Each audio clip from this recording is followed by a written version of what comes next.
It's time for this week's episode of Brandon Sports Talk, featuring in-depth interviews from those who are trending in the world of athletics.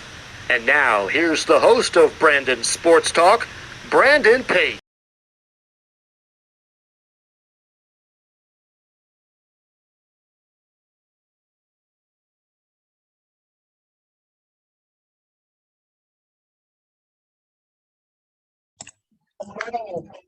Welcome back to Brandon Sports Talk. In today's episode, I have the privilege to interview Coach Ganiyat from Colgate, the women's basketball coach. How are you doing today? Hey, Brandon, I'm doing great. I also go by Coach G, if that helps you too. Can you talk about how you knew that you wanted to get started in your college coaching career? Yeah, for me, it all started when I was a college basketball athlete. In summer, we would run camps. And I remember one of my first summers, I was just like super enthusiastic about getting an opportunity to coach young people and being able to kind of teach them some of the things that I knew, understanding that it would be pretty jam-packed, so I wouldn't be able to teach too much, but I got really fired up and having a team and taking them through drills, and then being able to have my own team play some 5-on-5, and it became a thing that was pretty competitive amongst myself and my teammates. So I saw in that moment that there was something there with coaching and impacting and developing that I really, really, truly enjoyed. What was it like, obviously, getting to play with Florida State? Yeah, being a Florida State Seminole, as an alum, you have a lot of admiration, love, and pride for your school, and especially Florida State alums. We're really, really proud alums. And I remember when I was getting recruited, my high school coach told me that college would be the best 4 years of your life. And she was absolutely right. I think being at Florida State, having some really, really great, awesome people as teammates and coaches really has molded me into who I am today. But playing in the ACC, to me, I'm sure some will want to argue about it, but the ACC is a very, very competitive conference. And when I played, I would say it was the best women's college basketball conference. So it was competitive every single night, playing at the highest level, playing in front of a lot of fans, and just really, really high quality basketball, I would say, is for sure memories that I hold on to today. Of course, what was it like winning the 1,000 career points in your career? So scoring over 1,000 points was great. It wasn't for me. The memories that I remember aren't the points that I scored, but the times that I spent with my teammates, coaches, building those strong relationships, and the really great wins that stand out the most to me. Obviously, it's nice to be a part of a small few people who have scored over 1,000 points, but you can't do anything alone. So to be able to have a really good team where you can be in position to score was something that I cherish. Of course, what was it like leaving Florida State to get into nursing? Yeah, so I studied nursing undergrad at Florida State, and it was one of those majors that it was very challenging, but it was also doable. I believe that I wouldn't be who I am without the game of basketball. So I think I was a better student, I was a better nurse because of so many things that the game taught me.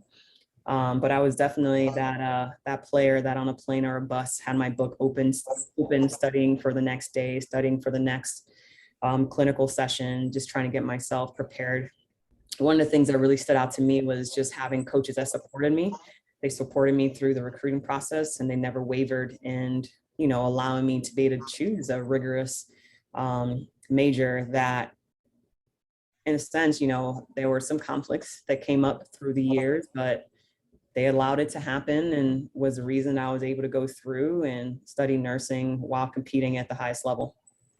What was it like, obviously, transitioning from being a nurse to getting back into the college level and coaching? Yeah, it was a decision that took me a while to make. I started at the high school level. So like I told you, I really started, falling in love with coaching while I was a college athlete. And I got right into high school basketball right after coaching there. Spent a few years as an assistant while getting my master's, and then a few years as a head coach. And I'm like, this is really awesome. The ability to impact in different ways, the ability to develop, the ability to really instill in people the things that other people will have have taught me and showed me. And I just really feel like so much of my passion and what my interest lies is in teaching, caring, supporting young people. So when I made a decision to leave nursing, it wasn't an easy one because I got into nursing because I love helping people and caring for people. And my father was in the health profession. So it was hard to make that jump because I wanted to make sure I was still helping people and fulfilling my purpose in a way that I knew was important to me. So when I was able to finally realize that and feel confident in it, it made it easier because I do feel like I'm helping, I'm caring, I'm leading, I'm impacting, but just in a different way. It's not on a life and death situation, even though there may be situations where you can impact someone so greatly. But although it was a hard decision, it was one of the best decisions of my life. My passion truly is in coaching and educating and, building people up and teaching them, like I said, the things that I was taught over the years. What was it like obviously getting to work with Wheelock College as the head coach? At Wheelock, so Wheelock was a great opportunity. It was in that opportunity, although it was part-time, just so you know, was a part-time Division III head coaching job. So I was working full-time as a nurse practitioner. And I always say that my day didn't start until I got to campus and I was getting myself ready for practice later on that evening. So I would say that it was that group of kids that really showed me that this is what I wanted to be doing on a full-time basis. So they inspired me, not even verbally, just in their day-to-day, who they were as people. They inspired me to follow my goals and my dreams as I was pushing and trying to implore them to do for themselves. What was it like obviously going to Northeastern University to become the assistant coach? Yeah, it was my first Division I assistant coaching position. And a little bit of irony, it was where I got my doctorate in nursing. So I had a great pride already in the institution. I already believed in it academically. And that's something that I truly am passionate about, is being able to sell great education to young people and their families, because I really do think that it completely helps change the trajectory of your life, in the type of education that you have and the opportunities that are bestowed upon you just because of the type of knowledge that you gain from being at a high level elite academic institution. So one of the best things about that position for me was having familiarity. But again, it's all about people. I got to work with a really great head coach in Kelly Cole, who he really trusted me and allowed me to get my hands on a lot of different areas. And I feel like I grew as a coach in that capacity because I really wanted to make sure, although I had worked as a high school coach, I was a head coach. I worked at a Division III level as a head coach. I hadn't been at the Division I level where I really could see myself one day becoming a head coach, and to be able to have someone that trusted me to help her get things going and rolling was really, really impactful for, I would say, for my trajectory to be in this position I am today. What was it like obviously getting the role as the assistant coach for George Washington University? Yeah, it was awesome.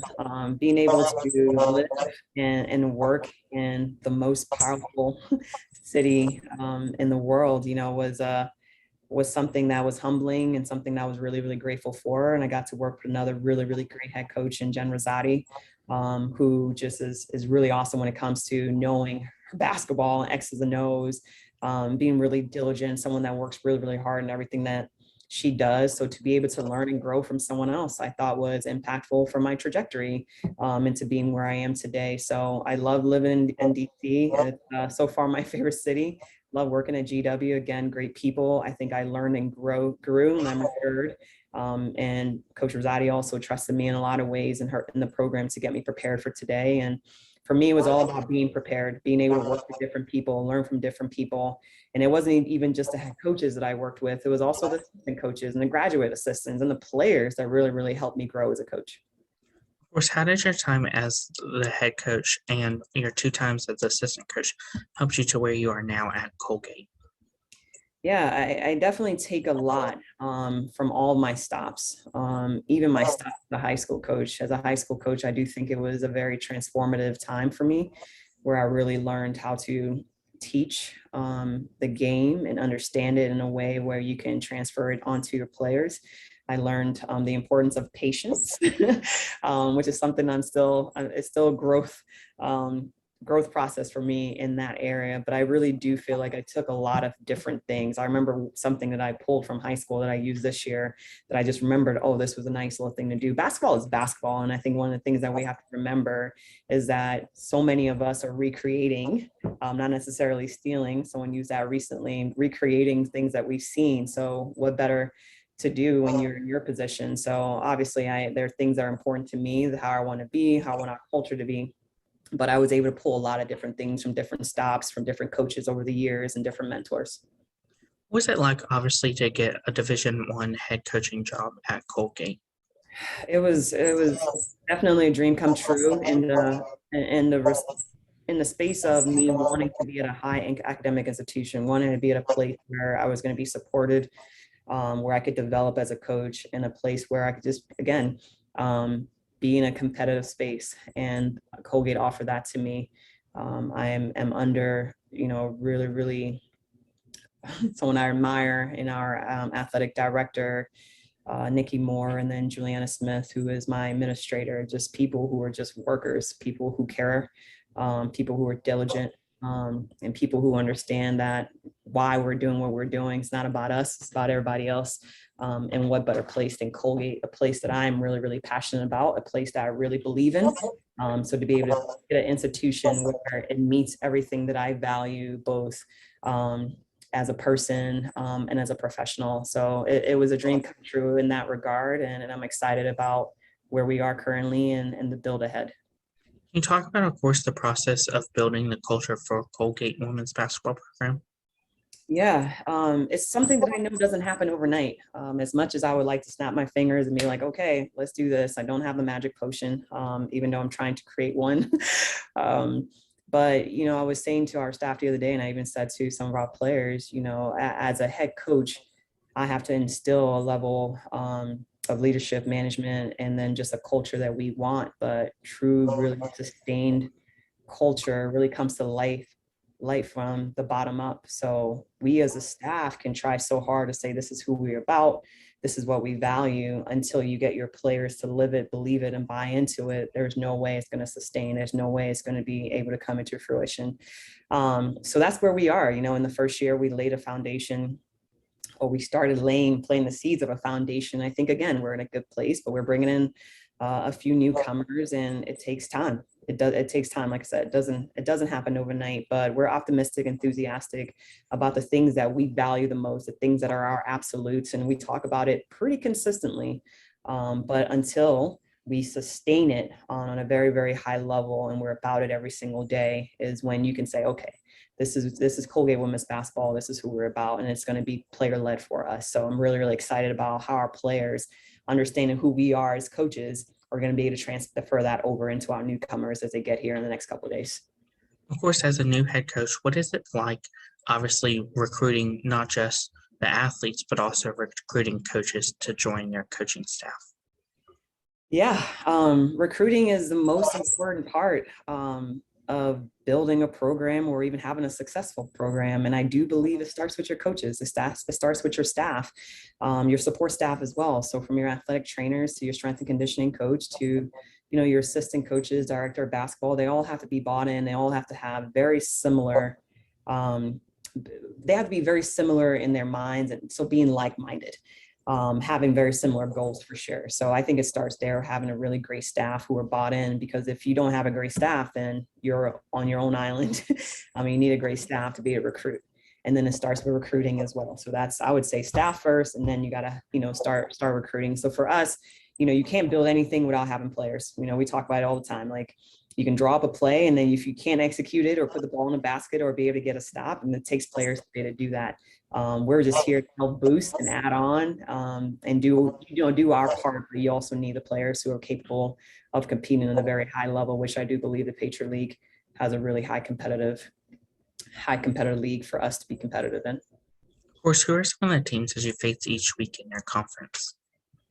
Yeah, so we have the Naval Academy, we have Army West Point, we have Holy Cross out of Massachusetts, Boston University, also Massachusetts, Lehigh, Lafayette. Who else do we have?